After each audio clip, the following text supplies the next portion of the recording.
Eu acho que o grande problema sempre está na equivalência. Tanto o PT, como os petistas, como os militantes da esquerda, eles tentam fazer uma equivalência de pseudos crimes cometidos por Bolsonaro com os crimes de fato cometidos pelo PT no passado e alguns outros que podem estar acontecendo. Quem sabe futuramente a gente vai novamente ver um filme que a gente já viu antes. Só que eles têm um desespero tão grande em tentar desqualificar o Bolsonaro e para isso eles têm o apoio do aparelhamento do Estado, que tem que ficar evidente, do consórcio de mídia, que é evidente, e que você tem que perceber esse jogo. Bolsonaro vem de um sucesso que pegou todo mundo de surpresa pela recepção que teve em Ribeirão Preto da Agroeste, da AgriShow, perdoe-me. Nesse sentido, precisava criar um fato novo. E hoje ele acorda com a Polícia Federal na frente da casa dele. Eu pergunto para vocês o seguinte: quando você vai lá no Código Penal e você vê o crime lá de falsificação de documento, o cara não fica um dia preso, né? E nós tivemos 6 pessoas presas hoje por um suposto ato falho, né? Fora da regra, de ter adulterado lá a carteirinha de vacinação. Por um suposto, porque eu acho que tem que ser investigado.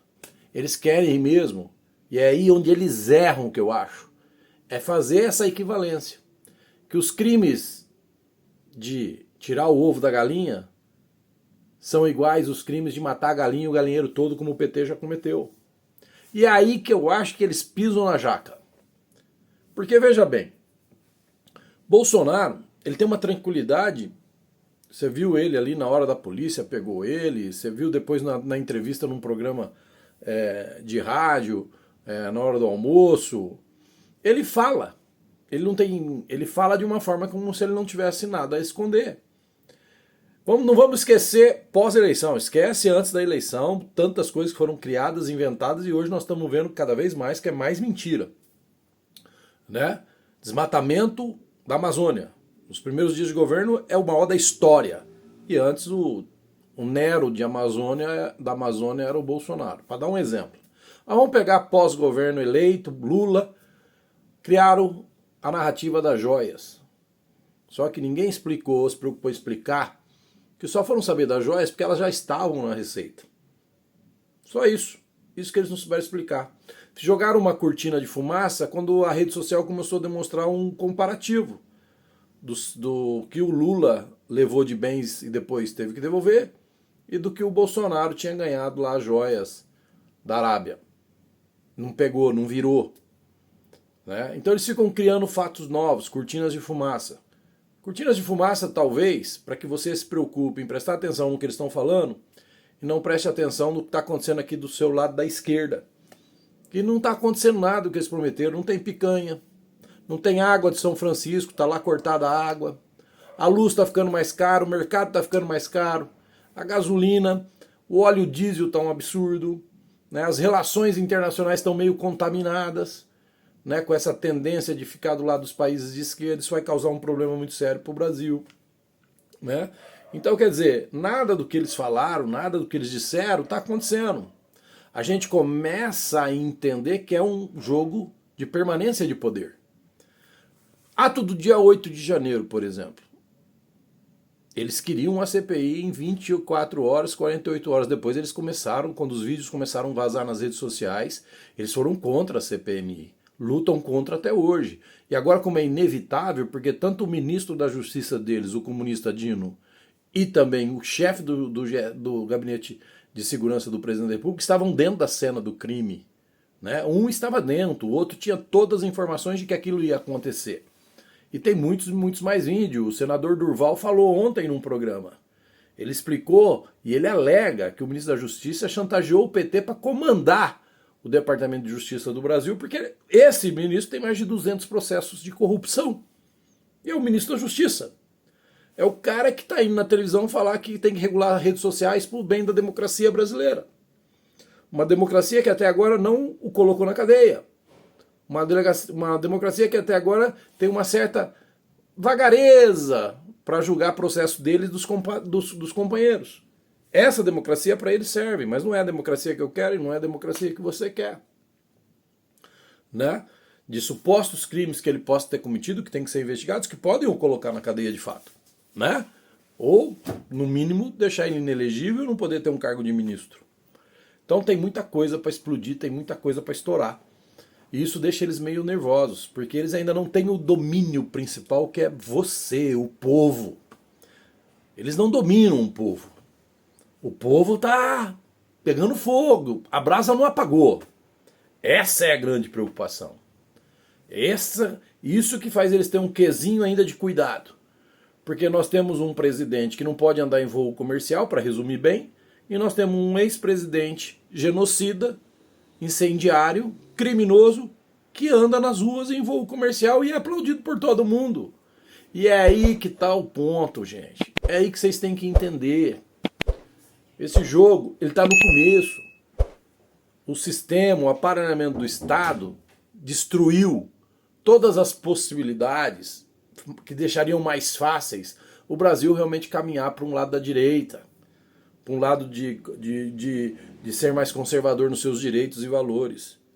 Foram 30 anos aparelhando o Estado. Em 4 anos, Bolsonaro, com o jeitão dele e o estilo dele, o que ele fez? Qual é o legado dele? Ele rachou essa rocha, deixou uma fissura, criou novas lideranças à direita. Nós temos aí Tarcísio, Zema, Marcelo Van Garden, Nicolas, Carla Zambelli, Ricardo Salles. Quer dizer, nós temos uma pancada de gente boa, né? E a esquerda continua ainda no Boulos, no Haddad, no Boulos, ou no seu chefe supremo, que é o Lula, que também já está velhinho. Não aguenta mais tanta pancada.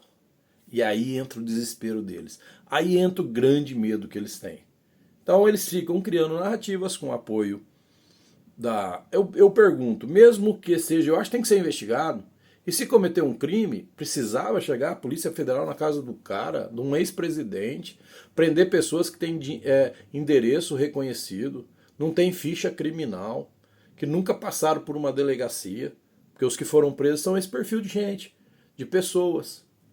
Às vezes a gente do lado de cá não está deixando de pensar assim, se estão fazendo isso com pessoas que já ocuparam cargos da forma que eles ocuparam, que tem uma envergadura de uma ficha limpa que não chega nem perto dos petistas, ou de muitos petistas, né? Nem todos, mas muitos. Imagine comigo e com você o que eles não podem fazer. Né? Eu vi ontem um vídeo daquele monarca, e ele fala umas coisas que é verdade. Perceba você, eu aqui, eu desde quando acabou a eleição, eu estou falando, na mesma linha. Continuo falando, o que eu ganho com isso? Eu não ganho nada, entendeu? Eu perco, eu sei que eu perco. Primeiro porque eu não agrado a todo mundo, e até aqueles que pensam igual a eu penso, ou concordam, eles preferem discordar e me achar um babaca de estar falando, porque acham que eu não vou mudar o Brasil, que eu não vou mudar o mundo e que eu sou um babaca. Né? E a gente faz isso por espírito público, patriótico. Né? Não faço isso por mim, eu faço isso porque é uma necessidade que a gente tem de falar, pô, alguém tem que falar alguma coisa. E que a gente ganha com isso? Nada. A gente mais perde do que a gente ganha. E você do lado de lá, muitos concordam, mandam mensagem, tal, não sei o quê. Mas também presta atenção em outra coisa, aproveitando o ensejo. Cadê os candidatos que apoiavam Bolsonaro? Alguns eleitos, outros não. Por que esse silêncio agora? Qual é o medo? Qual é o receio deles? Por que eles mudam de posição ou fingem que não tem que falar nada? O ano que vem nós temos eleição municipal. Vocês vão ver muitos candidatos a vereadores, a prefeito inclusive, dizendo eu sou Bolsonaro, eu apoiei o Bolsonaro. Apoiou aonde? Na campanha, subindo no palanque? Porque pós-campanha é um silêncio ensurdecedor. A gente não ouve nada. A gente não ouve nada. E é bom você gravar isso.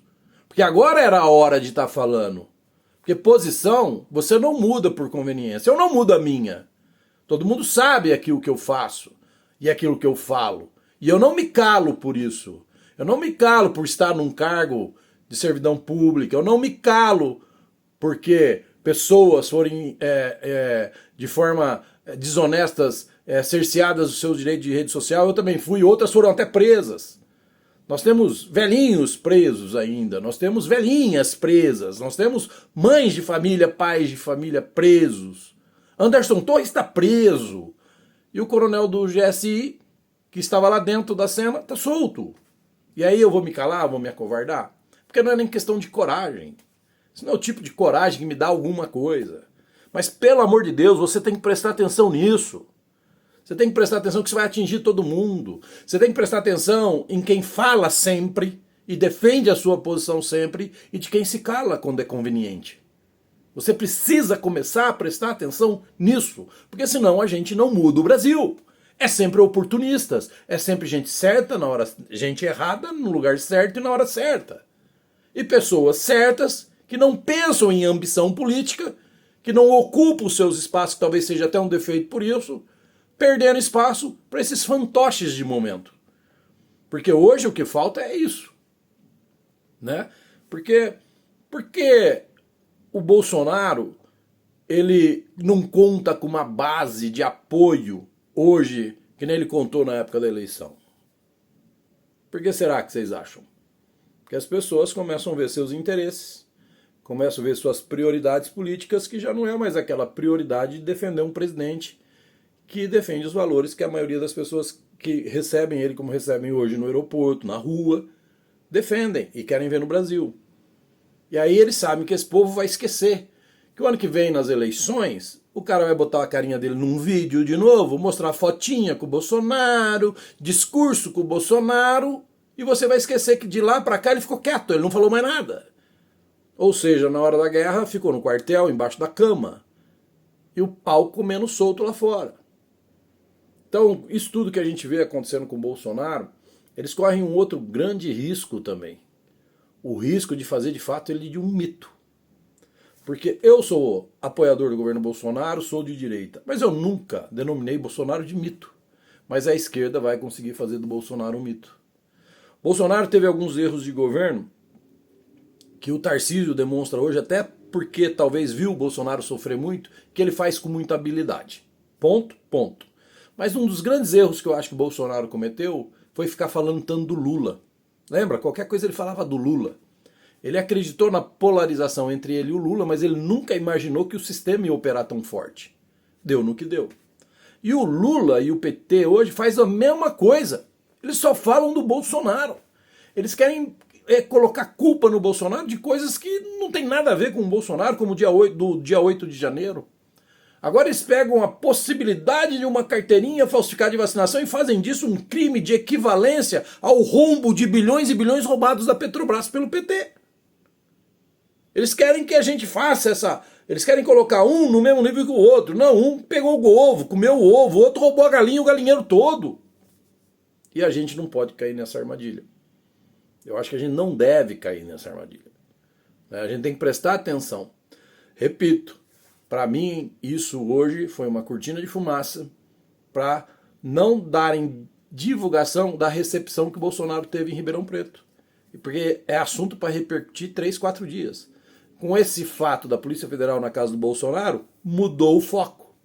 E eu termino aqui dizendo o seguinte: eles não querem que você preste atenção ao que está acontecendo à sua esquerda, para eles poderem continuar cometendo os erros que estão cometendo e você ficar prestando atenção naquilo que eles criam com o apoio da mídia, com o apoio de um certo aparelhamento em alguns lugares que o Estado tem, e nós sabemos que tem, para distrair você e eles continuarem navegando lindos, pleno, para se manter no poder.